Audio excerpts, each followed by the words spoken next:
Online থেকে NID card download করার ক্ষেত্রে যাদের ফর্ম নাম্বার ভুল দেখাচ্ছে তারা খুব সহজেই বিশেষ পদ্ধতি অবলম্বন করে অনলাইন থেকে এনআইডি কার্ড ডাউনলোড করতে পারবেন। তবে অনলাইন থেকে এনআইডি কার্ড ডাউনলোড করার আগে আপনারা সরাসরি আপনাদের গুগল প্লে স্টোরটিকে ওপেন করবেন।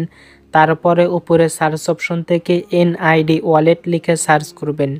যখন আপনারা এনআইডি ওয়ালেট লিখে সার্চ করবেন তখন আপনারা এই অ্যাপটি পেয়ে যাবেন। সিম্পলি এই অ্যাপটিকে ডাউনলোড করে আপনার ফোনে ইনস্টল করবেন, কারণ অনলাইন থেকে এনআইডি কার্ড ডাউনলোড করার জন্য আমাদেরকে এই অ্যাপটি ব্যবহার করতে হবে। তো বন্ধুরা, আপনারা যদি অনলাইন থেকে এনআইডি কার্ড ডাউনলোড করতে চান তাহলে সেক্ষেত্রে অবশ্যই আগে থেকেই আপনার মোবাইলে এনআইডি ওয়ালেট এই অ্যাপটি ডাউনলোড করে রাখবেন। এনআইডি ওয়ালেট অ্যাপটি ডাউনলোড করা সম্পূর্ণ হলে এবার আপনারা আমার ভিডিও ডেসক্রিপশন বক্সে চলে যাবেন। সেখানে দেখতে পারবেন সাইট লিঙ্ক। আপনারা এই লিঙ্কে ক্লিক করবেন। আমি এখান থেকে লিঙ্কটিকে ক্রোম ব্রাউজারের মাধ্যমে ওপেন করে নিচ্ছি। আপনারা যখন লিঙ্কটিতে ক্লিক করে ওপেন করবেন তখন আপনাদের সামনে একটু লোডিং হওয়ার পরে ঠিক এরকম ইন্টারফেস চলে আসবে। এখন এখানে দেখতে পাচ্ছেন রেজিস্টার করুন অপশন রয়েছে। আপনারা প্রথমে রেজিস্টার করুন অপশনে ক্লিক করবেন। রেজিস্টার করুন অপশনে ক্লিক করার পরে এখানে আপনাদেরকে বলতেছে যে জাতীয় পরিচয়পত্র নম্বর অথবা ফর্ম নম্বর দিতে হবে। আপনারা যেহেতু অনলাইন থেকে এনআইডি কার্ড ডাউনলোড করবেন সেক্ষেত্রে ভোটার হওয়ার সময় আপনারা যেই ফর্ম নাম্বারটি পেয়েছিলেন সেই ফর্ম নাম্বারটি এখানে টাইপ করবেন। আমি এখানে ফর্ম নাম্বারটি সঠিকভাবে টাইপ করে নিচ্ছি। একটা বিষয় মনে রাখবেন, ফর্ম নাম্বার সঠিকভাবে টাইপ করতে হবে এবং সঠিকভাবে জন্ম তারিখ দিতে হবে। আপনি যদি কোনোভাবে একাধিকবার ভুল করেন, অর্থাৎ বেশিরভাগ যদি আপনি ভুল করেন, অর্থাৎ আপনি বারবার যদি ভুল করতে থাকেন সেক্ষেত্রে কিন্তু আপনার অ্যাকাউন্টটি লক হয়ে যেতে পারে। তাই অবশ্যই মনে রাখবেন, যখন আপনি ফর্ম নাম্বার দিবেন তখন ফর্ম নাম্বার সঠিকভাবে টাইপ করবেন এবং সঠিক জন্ম তারিখ দিবেন। সব কিছু ঠিক থাকলে এখানে নিচে যে সাবমিট অপশন দেখতে পারছেন আপনারা এই সাবমিট অপশনে ক্লিক করবেন।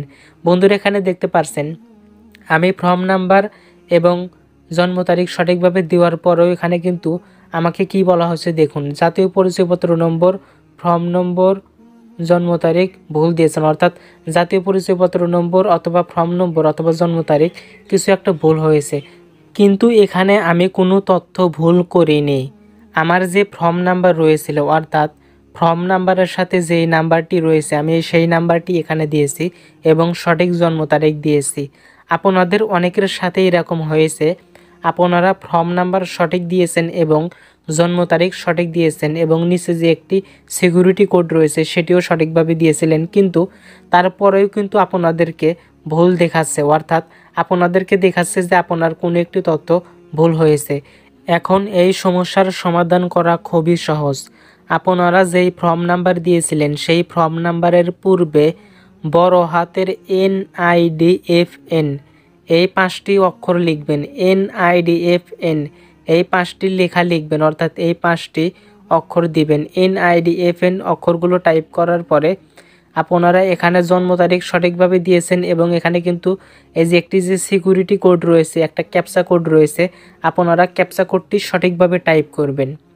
আমি আবারও বলছি, ফর্ম নাম্বারের পূর্বে NIDFN এই লেখাটি লিখবেন, তারপরে জন্ম তারিখ সঠিকভাবে দিবেন, তারপরে ক্যাপচা কোড সঠিকভাবে দেওয়ার পরে নিচে যে সাবমিট অপশন দেখতে পাচ্ছেন সাবমিট অপশনে ক্লিক করার পরে দেখতে পারবেন আপনাদেরকে ঠিকানা দিতে বলতেছে, অর্থাৎ আপনার তথ্যগুলো সঠিক হয়েছে। এখন আমি এখান থেকে বর্তমান ঠিকানা এবং স্থায়ী ঠিকানা দিয়ে নিচ্ছি। ভোটার হওয়ার সময় যেই ঠিকানা আপনি দিয়েছিলেন সেই ঠিকানা সঠিকভাবে এখানে আপনাদেরকে দিতে হবে। আমি এখানে সঠিকভাবে বর্তমান ঠিকানা এবং স্থায়ী ঠিকানা দিয়ে নিচ্ছি। সঠিকভাবে ঠিকানা দেওয়ার পরে সেগুলো একবার ভালোভাবে দেখে নেবেন। ঠিকানা দেওয়া ঠিক থাকলে এখানে নিচে পরবর্তী অপশন দেখতে পারবেন, আপনারা পরবর্তী অপশনে ক্লিক করবেন। এখন আপনাদেরকে আরও একটি গুরুত্বপূর্ণ কথা বলে রাখি, এখানে দেখতে পাচ্ছেন মোবাইল নাম্বার দিতে বলতেছে। আপনারা যারা মোবাইল নাম্বার এর আগে দেননি, অর্থাৎ ভোটার হওয়ার সময় যারা মোবাইল নাম্বার দিয়েছিলেন কিন্তু যারা এখনও SMS পাচ্ছেন না, তারা মনে রাখবেন আপনারা যে মোবাইল নাম্বারটি দিয়েছিলেন সেই মোবাইল নাম্বারটি অনলাইনে আপডেট করা হয় নাই, যার কারণে আপনারা অনেকেই মেসেজ পাচ্ছেন না, অর্থাৎ আপনার অনেক বন্ধু SMS এর মাধ্যমে NID কার্ডের নাম্বার পেয়ে গিয়েছে কিন্তু আপনি এখনও ভোটার হওয়ার পরেও কিন্তু SMS এর মাধ্যমে এনআইডি নাম্বারটি পাননি, অর্থাৎ আপনি কোনো SMS পাননি, সেক্ষেত্রে আপনাকে মনে রাখতে হবে আপনি ভোটার হওয়ার সময় যেই মোবাইল নাম্বারটি দিয়েছিলেন সেই মোবাইল নাম্বারটি কিন্তু এনআইডি কার্ডের ওয়েবসাইটে কিন্তু আপডেট করে দেওয়া হয় নাই, যার কারণে আপনার নাম্বারে এখন পর্যন্ত কোনো SMS আসে নাই। আশা করি আমার এই কথাটি বুঝতে পেরেছেন। বন্ধুরা, এখন আপনাদেরকে একটি মোবাইল নাম্বার দিতে হবে। আমি এখানে একটি মোবাইল নাম্বার দিয়ে নিচ্ছি। মোবাইল নাম্বার দেওয়ার পরে এখানে বার্তা পাঠানো একটি অপশন দেখতে পাচ্ছেন। আপনারা বার্তা পাঠান অপশনে ক্লিক করবেন। বার্তা পাঠান অপশনে ক্লিক করার কিছু সময়ের ভিতরে দেখতে পারবেন আপনি যেই মোবাইল নাম্বারটি দিয়েছেন সেই মোবাইল নাম্বারে একটি SMS পাঠানো হয়েছে এবং SMS-এ একটা OTP কোড পাঠানো হয়েছে।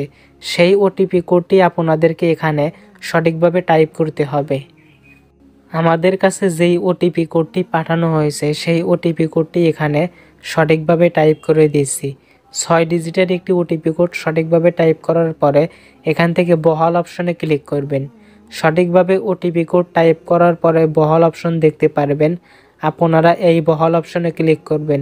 অবশ্যই মনে রাখবেন OTP কোড কিন্তু ভুল করা যাবে না। অবশ্যই আপনাদেরকে 6 ডিজিটের OTP কোড সঠিকভাবে টাইপ করতে হবে। যাই হোক বন্ধুরা, এখন আমি এই বহাল অপশনে ক্লিক করে দিচ্ছি। OTP কোড সঠিকভাবে টাইপ করার পরে যখন বহাল অপশনে ক্লিক করবেন তখন এরকম ইন্টারফেস চলে আসবে। এখন এখান থেকে দেখতে পারবেন tap to open NID wallet, এই লেখার উপরে ক্লিক করবেন। একটি যে রেড আইকন দেখতে পাচ্ছেন অর্থাৎ লাল বৃত্তের ভিতরে tap to open NID wallet, এখানে ক্লিক করতে হবে।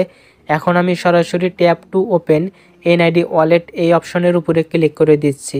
এখানে ক্লিক করার পরে দেখতে পারবেন এখানে NID ওয়ালেট অ্যাপটি চলে এসেছে। ভিডিওর শুরুতেই আপনাদেরকে দেখিয়েছিলাম অবশ্যই আপনাদেরকে প্রথমেই NID ওয়ালেট অ্যাপটি আপনার ফোনে ইনস্টল করা লাগবে। আপনারা যে প্লে স্টোর থেকে NID ওয়ালেট অ্যাপটি প্রথমেই ইনস্টল করবেন সেটি কিন্তু এখানে দেখতে পারবেন। এখন এখান থেকে NID ওয়ালেট অ্যাপটিতে একটা ক্লিক করবেন। অ্যাপটিতে একটা ক্লিক করার পরে আপনাদের ফোনের ক্যামেরা ওপেন হয়ে যাবে। আমি NID ওয়ালেট অ্যাপটিতে ক্লিক করে দিয়েছি এবং দেখতে পাচ্ছেন এখানে কিন্তু ফোনের ক্যামেরা ওপেন হয়ে গিয়েছে। এবার যেই ব্যক্তির NID কার্ডটি ডাউনলোড করতে চাচ্ছেন সেই ব্যক্তির চেহারাটি সঠিকভাবে স্ক্যান করে নেবেন।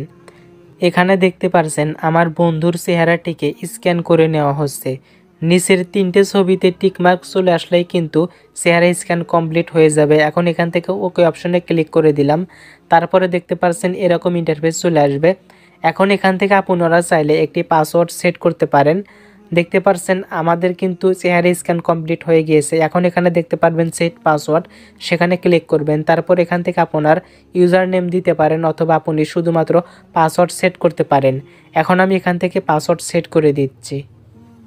দেখতেই পাচ্ছেন এখানে আমি একটি পাসওয়ার্ড দিয়ে নিয়েছি। তারপর এখান থেকে আপডেট অপশনে ক্লিক করতে হবে। পাসওয়ার্ড দেওয়ার পরে আপনারা যখন আপডেট অপশনে ক্লিক করবেন তখন আপনাদের কাছে ঠিক এরকম ইন্টারফেস দেখানো হবে। বন্ধুরা, এখন একটু স্ক্রোল ডাউন করে নিচের দিকে আসব। স্ক্রোল ডাউন করে নিচের দিকে আসার পর এখান থেকে ডাউনলোড অপশন দেখতে পারবো। জাস্ট ডাউনলোড অপশনে একটা ক্লিক করব। তারপরে দেখতে পারবো আমাদের NID কার্ডটি কিন্তু ডাউনলোড হয়ে গিয়েছে। আমি এখান থেকে ওপেন করে আপনাদেরকে দেখাচ্ছি। এখানে দেখতে পারছেন আমার বন্ধুর NID কার্ডটি কিন্তু সম্পূর্ণ বিনামূল্যে অনলাইন থেকে ডাউনলোড করতে পারলাম। আপনাদের যাদের ফর্ম নাম্বার ভুল দেখাবে তারা আমার দেওয়া পদ্ধতি অবলম্বন করে এভাবে খুব সহজেই অনলাইন থেকে NID কার্ড ডাউনলোড করতে পারবেন। ভিডিওটি ভালো লাগলে অবশ্যই লাইক দিবেন। চ্যানেলে নতুন হয়ে থাকলে চ্যানেলটিকে সাবস্ক্রাইব করে পাশে থাকা বেল আইকনটিকে অল করে আমাদের সাথে থাকবেন।